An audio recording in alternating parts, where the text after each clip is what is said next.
সম্প্রতি north south ইউনিভার্সিটিতে কোরআন অবমাননার ঘটনা ঘটেছে।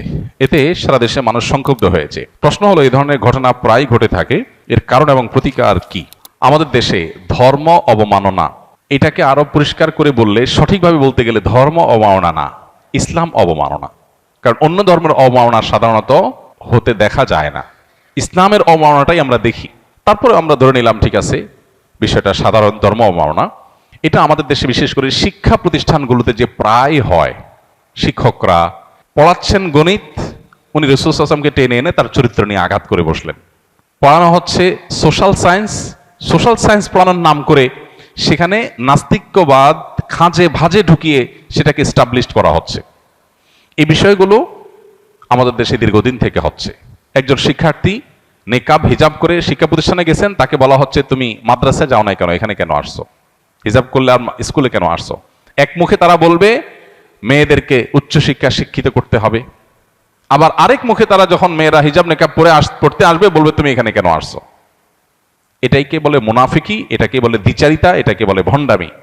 এক মুখে বলবে মেয়েদেরকে বাসার বাহির করো, তাদেরকে শিক্ষিত করো, নারীর ক্ষমতায়ন করো, আরেক মুখে নারী যখন পড়তে আসবে বলবে বোরকা পরে আসছে কেন, তুমি মাদ্রাসায় যাও। তাহলে এটা মুনাফিকি ছাড়া আর কি? এক মুখে দুই কথা। ঠিক একইভাবে একদিকে বলবে প্রত্যেকটা মানুষের স্বাধীনতা আছে, যার যা ইচ্ছা করবে, কিন্তু অপরদিকে যখন কোনো ছেলে দায় রাখবে, কলেজে পড়ে ইউনিভার্সিটি পড়ে, তাকে ট্রল করা, তাকে কোণঠাসা করা, তাকে বিভিন্ন ট্যাগ দিয়ে তার প্রতি জুলুম করাটাকে হালাল করা, এটা আমাদের দেশে এক শ্রেণীর সুশীল, এক শ্রেণীর মিডিয়া এবং শিক্ষা প্রতিষ্ঠানে থাকা এক শ্রেণীর ঘাপটি মারা নাস্তিক, তাদের কাছে এই বিষয়গুলো খুবই যৌক্তিক মনে হয়। সমস্যাগুলো আসলে অনেক গভীরে, এই সমস্যাগুলোর গোড়া অনেক ভেতরে। মূলত কাঠামোগতভাবে সিস্টেমিক্যালি ইসলাম বিদ্বেষ আমাদের দেশে প্রতিষ্ঠিত আছে। এটা দূর করার জন্য আমাদের সংগ্রাম চালাতে হবে, চেষ্টা চালাতে হবে। এদেশের কোটি কোটি ধর্মপ্রাণ মানুষ হাতে গোনা কিছু তথাকথিত সুশীল নাস্তিকের হাতে জিম্মি হয়ে আছে, যারা বিদেশিদের বিভিন্ন এজেন্ডা বাস্তবায়ন করে আমাদের দেশের মানুষের মধ্যে। সেগুলোর ব্যাপারে আমাদের সোচ্চার হতে হবে, সতর্ক হতে হবে। কোন একটা কোরআন অবমাননা, নবী অবমাননা, ধর্ম অবমাননার বিষয়ে শুধু রিয়্যাক্ট করে আমরা দায়িত্ব সারলে হবে না, বরং সিস্টেমের মধ্যে যে ধর্ম অবমাননা আছে সেগুলো দূর করার জন্য সচেষ্ট হতে হবে। সামনে ক্ষমতায় যারাই আসবে তাদেরকে এই চ্যালেঞ্জ এবং প্রশ্ন আমাদের ছুড়ে দিতে হবে যে তোমরা আমাদের সন্তানদের ধর্ম চর্চা, তাদের মোরালিটি, নীতি নৈতিকতা, এটা সংরক্ষণের নিশ্চয়তা দিচ্ছ কি দিচ্ছ না। এই বোঝাপড়াটাকে পরিষ্কার করাতে হবে।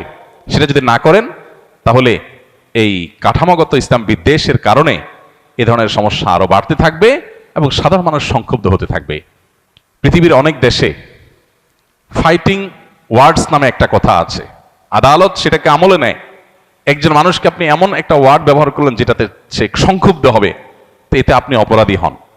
একজন কৃষ্ণাঙ্গ, তাকে যদি আপনি নিগ্রো বলেন তাহলে সে আপনাকে মারতে আসবে, এবং এটাকে আদালত ফাইটিং ওয়ার্ডস হিসাবে দেখে এবং এটাকে দোষ হিসাবে দেখে। তাহলে আমার নবীকে আপনি যখন কটু কথা বলেন, আমার ভেতরে আগুন সৃষ্টি হয়, জ্বলন হয়, ব্যথা হয়, আমি সংক্ষুব্ধ হই। তো এই যে ওয়ার্ডটা আপনি ব্যবহার করলেন, আপনার এই ওয়ার্ডটা তো ফাইটিং ওয়ার্ড। এই ফাইটিং ওয়ার্ড দিয়ে আপনি সমাজকে অস্থিতিশীল করছেন। তাহলে এই ফাইটিং ওয়ার্ড ব্যবহার করা বন্ধ করতে হবে। শুধুমাত্র ধর্মপ্রাণ মানুষদেরকে বলবেন আপনারা শান্ত থাকেন, ধৈর্য ধারণ করেন, আইন হাতে তুলে নিয়েন না, আর অপরদিকে সমস্ত অপকর্ম, ধর্ম অবমাননার পথগুলোকে সব খোলা রাখবেন, এটা তো হতে পারে না। এই জন্য ধর্ম অবমাননা বন্ধে, কেউ ধর্ম অবমাননা করলে কঠোর আইন এবং সেটার প্রয়োগ, এটা ছাড়া এই সমাজ স্থিতিশীল করা সম্ভব হবে না। কেন এটা এখনো করা হচ্ছে না আমার বুঝে আসছে না। আপনি যদি চান সমাজটা স্থিতিশীল থাকুক, তাহলে অস্থিতিশীল হওয়ার পথটা বন্ধ করতে হবে। আপনি অস্থিতিশীল হওয়ার পথ খোলা রাখবেন, আর এদিকে মানুষকে বলবেন আপনারা শান্ত থাকেন, সবাই চুপচাপ থাকেন, ধৈর্য ধারণ করেন। এটা দ্বিচারিতা, এটা মুনাফিকি, এটা সাংঘর্ষিক।